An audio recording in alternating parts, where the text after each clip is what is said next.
আলহামদুলিল্লাহ, আমাদের ছাদ বাগানের শীতের প্রথম লাউ আজকে আমরা হারভেস্ট করব।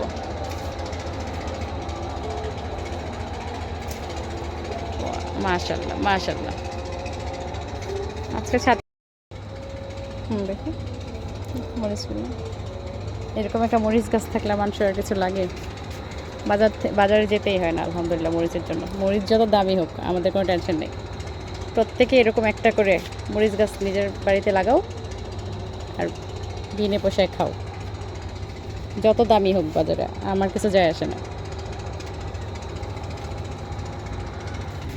এখান থেকে কয়েকটা আমরা নাও, তো আমরাগুলো হয়ে গেছে, আমরাগুলো পরিপক্ক হয়ে গেছে। ওই দিক ওই সাইডে আছে।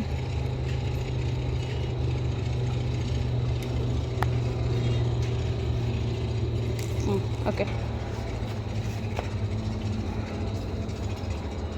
আসো। এরপর বেগুন কাটতে হবে আরো।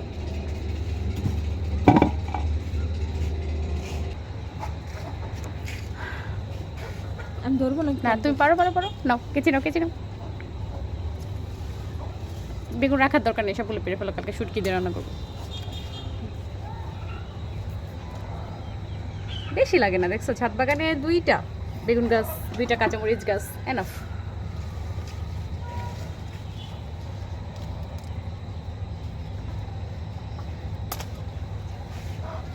ওই একদম ওই মাথায়। মাশাআল্লাহ মাশাআল্লাহ। এগুলো কিন্তু তেমন কোনো যত্ন হয় না, ঠিক না? তারপরেও আল্লাহর রহমত। যত্ন লাগে না, মশলা দিলে এমনি হয়ে থাকে। তারপরে তোমার হচ্ছে কি আবার এই দাঁড়াও, আমি তোকে হেল্প করি। আরেকটা আছে, আরও একটা আছে, এই যে এইটার মাথাতে আরেকটা আছে। বরবটিও বড় হয়ে গেছে এখানে। আজকে ছাদের বাজার।